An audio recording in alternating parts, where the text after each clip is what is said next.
सामने आओ सवेरे दिन साढ़े खोल के तू शुरू करो ऑलरेडी ऐसे चिट्ठी भी लिखी जो भी करो। मोहित जी बोलो। रविंद्र रैना जी से मिले, रविंद्र जी से तो बहुत बड़ी बारी मिले, पर इन्होंने हमें हमेशा सपोर्ट की। और उसके बाद हम रविंद्र रैना जी से पर्सनली मिले थे ऑफिस में जाके। वहाँ पे रविंद्र रैना जी ने हमारे लिए एक लेटर निकाली। तो उसके बाद इन्होंने अपने ऑफिशियल पेज में भी समर्थन किया था। और ये हमारे से मिलने यहाँ उस दिन आ भी रहे थे। और आते आते क्या हुआ कि जो वाक़या वहाँ हुआ, हमला हो गया श्रीनगर में, हमारे वीर जवान इतने शहीद हो गए। उसके बाद यहाँ से ये वापस इनको जाना पड़ा, एक इमरजेंसी मीटिंग इनकी चलने स्टार्ट होगी, तो वहाँ से ये निकल नहीं पाए। उसके बाद इन्होंने हमेशा हमारे टच में रहे, फ़ोन पे बात होती रही। और आज हम दोबारा इनके घर गए, हमने अफसोस किया कि वीर जवान जो हमारे वीर गति को प्राप्त हो गए हैं, उनके लिए अफसोस भी प्रकट किया। फिर इनसे वार्तालाप हुई। हमारे जो टर्मिनेशन लेटर निकाले गए, डिविजनल कमिश्नर डीसीज ने हमें हरास किया, उसके बारे में भी हमने बात की। इन्होंने हमें फुल सपोर्ट की। उसके बाद अभी हम गवर्नर हाउस गए थे, उसी वक्त सेम टाइम बिल्कुल सर, बैठ के बोलो भारत माता की जय, देश के शहीदों की जय, अमर शहीद जय। साथियों, एनएचएम के जितने भी हमारे साथी लगभग पिछले महीने 1.5 महीने से जो अपनी, जब हेल्थ मिनिस्टर बाली भगत जी ने भी पूरे कागज तैयार किए थे, आपको पता है, थोड़े दिन में अगर सरकार नहीं गिरती तो कुछ आपके बारे में अच्छा फैसला हो सकता था। और आप पिछले लगभग 1.25 महीना 1.5 महीने से लगातार प्रोटेस्ट कर रहे हो। कई बार आप मेरे पास आए, हमारे former deputy chief minister Kavinder Gupta sahab, Yudhvir जी, प्रिया सेठी जी, हमारे अलग अलग डिस्ट्रिक्टों में जितने भी हमारे लीडर्स हैं, एमएलए हैं, और आपकी जो मांगे हैं हम उनके समर्थन में हैं। क्योंकि हमको पता है जहां एनएचएम वाले जा जाके ड्यूटी देते हैं, बड़ा मुश्किल एरिया है। हमारे हाथ में हो तो हम आपके सामने चिट्ठी, आपने पता नहीं मेरी चिट्ठी पढ़ी कि नहीं पढ़ी, सबसे पहले आपने और ट्वीट किया मैंने, यानी कि चोरी छिपे लिखी, और सब उनको बताया। और वो खुद दिल्ली के लिए जा रहे थे कि पुलवामा में ये घटनाक्रम हो गया। अब आगे क्या परिस्थितियां बन रही हैं, इस समय हम सबको मिलके एक होके किया है, उसके ऊपर जो है हमें अमल करना चाहिए। भारत माता की जय। एसोसिएशन की तरफ से मैं इस टाइम प्रधान जी की तरफ से दो शब्द बोलना चाहता हूँ। वो अभी हमें उनकी तबीयत ठीक नहीं है, लेकिन फिर भी मैं उनसे दोनों से गुजारिश करूँगा, क्योंकि हम ये कहीं मीटिंगें चल रही होती है ना, कोई इस समय हालात ऐसे हैं कि हम बैठे हैं, कोई आपको हरास नहीं करेगा। मैंने पहले कहा आपने जायज मांगी, कोई नाजायज नहीं। इधर आते हो, आप इधर बैठते हो, हिंदुस्तान भारत माता की भारत माता की वंदे वंदे वंदे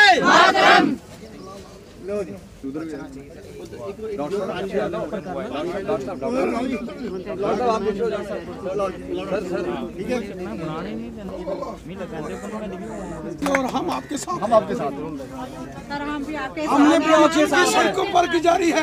भारत माता की भारत माता की। के इशू को लेकर के काफ़ी देर से ये लोग हमारे पास आ रहे थे। हम चाहते हैं, हम इनके साथ हैं। सुबह भी इन्होंने ये बात की तो हमने ये सारा मसला गवर्नर साहब के पास रखा, क्योंकि राज्य के हालात इस प्रकार से बने हुए हैं, ये पॉसिबल नहीं था कि इस वक्त वो उनके पास आते। गवर्नर साहब से हमने डायरेक्ट यहाँ रोहित सेठी की बात करवाई है, जो उनके प्रधान हैं।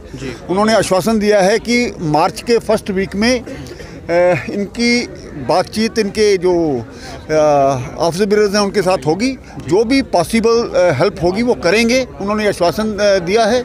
और अब हम यहाँ पर जब एम्प्लॉइज़ के पास आए हैं उनसे सारे हालात रखा है, तो उन्होंने इस बात के लिए इंश्योर किया है कि अभी वो अपनी जो ये हड़ताल है, जो ये अपना मरण व्रत है, उसको सस्पेंड कर रहे हैं। आने वाले समय में बातचीत होने के बाद निर्णय लेंगे। आज मैं इनको मुबारकबाद देता हूँ और ये कोशिश करता हूँ कि इस प्रकार के अपने देश हित में इस चीज़ का फैसला लिया है, तो हम सब मिलकर के एकजुट होकर के इस आतंकवाद के लिए लड़ें। तो ये सभी एम्प्लॉइज़ अब सहमत हैं कि कल से अपनी अपनी नौकरी को ज्वाइन करेंगे। तो जम्मू में कर्फ्यू लगा है, जानीपुर में पत्थरबाजी चल रही है, क्या कहना चाहेंगे, किस तरह की सिचुएशन है? देखो, सिचुएशन ख़राब है, एडमिनिस्ट्रेशन को बहुत कुछ संभालना होता है। इसी के लिए गवर्नर साहब से बात हुई है और उनको कहा है कि पुलिस को भी संयम से काम लेना चाहिए और जो नाजायज़ लोगों को पकड़ा गया उनको भी छोड़ा जाए। इस पर बातचीत हो गई। उन्होंने, गवर्नर साहब ने ये सहमति जताई है। उन्होंने चीफ सेक्रेटरी से भी बात की और बाकी एडमिनिस्ट्रेशन से भी बात की है कि उनको जल्द इस पर निर्णय लिया जाए। कश्मीर में अलगाववादियों की सुरक्षा जो है वो कम की गई, बहुत बड़ा कदम, अच्छा कदम, जो पहले किया जाना था वो इस वक्त हुआ है। इसलिए मैं केंद्र सरकार को, राज्य सरकार को इसके लिए मुबारकबाद देना चाहता हूँ। इस प्रकार के जालिम देश दुश्मन लोगों के साथ कभी समझौता नहीं हो सकता, जिन्होंने इस प्रकार के ये जो वारदातें हो से उसको अंजाम देते हैं। ये एक बहुत अच्छा कदम है, इसके लिए हम उसका स्वागत करते हैं। लास्ट क्वेश्चन, ये काम अभी क्यों हुआ? जब बीजेपी की सरकार थी तब क्यों नहीं हो पाया ये? देखो, हमारी ये कोशिश रहती थी कि इस प्रकार के हालात ना बने, लेकिन हद हो चुकी थी। तो मुझे ये भी लगता है जुल्म करना भी पाप है, जुल्म सहना भी पाप है। इन लोगों का पाप का घड़ा भर चुका था, उसको बाद अब कोई समझौता नहीं किया जा सकता। बहुत अच्छा निर्णय, इसका स्वागत कर। कुछ पल रविंदर जी, जिस तरह से एक सेकंड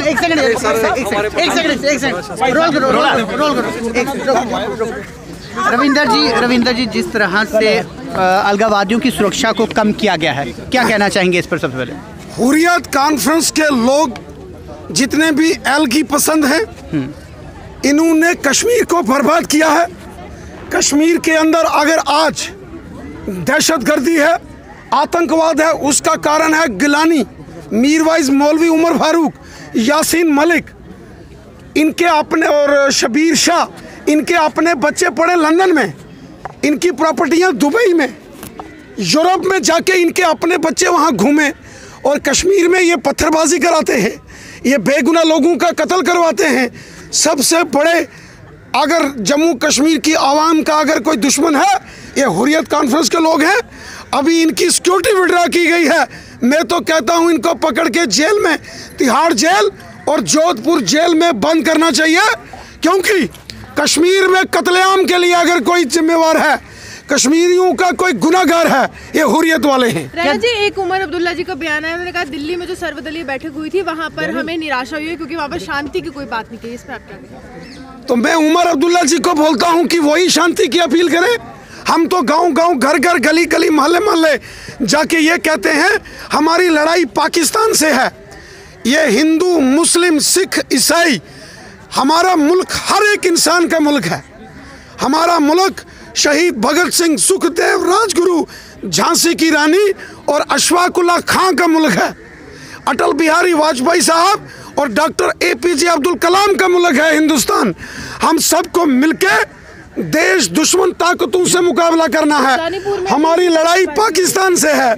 हमें कुछ ताकतें हैं जो जम्मू कश्मीर के अंदर ऐसे मजहबी फसाद कराने की कोशिश कर रही हैं, लेकिन ऐसी ताकतों को हम कामयाब नहीं होने देंगे, क्योंकि इससे मुल्क कमज़ोर होता है। हम सबको मिलके एकजुट होके देश दुश्मन ताकतों से मुकाबला करना है, और चाहे हिंदू है, मुसलमान है, सिख है, ईसाई है, हम सब एक हैं। एक होके हम पाकिस्तान को जवाब देंगे। नवजोत सिंह सिद्धू कहते हैं कि पाकिस्तान को जिम्मेदार नहीं ठहराना। सिद्धू महाभारी गद्दार है। जैसे हुर्रियत वाले हैं, ऐसे ही नवजोत सिद्धू है। आज हमने गवर्नर महोदय से रिक्वेस्ट की कि ये जो हड़ताल कर रहे NHM के एम्प्लॉइज हैं, इनकी मांगें मानी जाएं, पूरी की जाएं। ये हमारे लोग हैं, हमारे बहन भाई हैं, हमारे बच्चे हैं, और ये बड़े मुश्किल हालात में काम करते हैं। बॉर्डर पर, पहाड़ पर, यहाँ कोई नहीं जाता, वहाँ NHM वाले जाते हैं। और गवर्नर साहब ने खुद यहाँ जो धरने पर भूख हड़ताल पर बैठे जो हमारे एनएचएम के एम्प्लॉइज हैं उनसे बात की और उनसे अपील की कि देश इस वक्त मुश्किल हालात में है और हम सबको मिलके अपने मुल्क की खातिर एकजुट होके इस समय जो देश के दुश्मन ताकतों का मुकाबला करना है। और गवर्नर साहब की बात एनएचएम के एम्प्लॉइज ने मानी है। हम इनका शुक्रगुजार हैं। एनएचएम के तमाम जो यहाँ प्रोटेस्ट कर रहे एम्प्लॉइज हैं, हम इनका शुक्रगुजार करते हैं कि इन्होंने गवर्नर साहब की बात मानी है और मुल्क के हित में फैसला लिया है। इनको टर्मिनेट किया गया और हमने गवर्नर साहब से कहा है कि ऐसी खबरें आ रही हैं कुछ लोगों को टर्मिनेट किया है, तो इनकी किसी को टर्मिनेट गवर्नर साहब ने कहा नहीं किया जाएगा और इनको पूरी तनख्वाह मिलेगी। ये कल से अपने काम पर जाएंगे। इन्होंने अपनी हड़ताल हिंदुस्तान, अपने मुल्क, अपने वतन की खातिर इन्होंने अपनी हड़ताल वापस की है। हम इनका भी शुक्रगुजार हैं। हम इनका शुक्रिया अदा करते हैं। इन्होंने मुल्क पर जब मुश्किल आई तो ये सारे नौजवान बहनें भाई तैयार हो गए बॉर्डर के एरिए में जाके मेडिकल फैसिलिटीज़ देने के लिए, और हम भी इनके शाना बशाना इनके साथ हैं और इनकी तमाम मांगे पूरी हो, ऐसी हमारी कोशिश है। सबसे लास्ट शाम का जो प्रोग्राम है हरि सिंह पार्क में वो क्या रहेगा?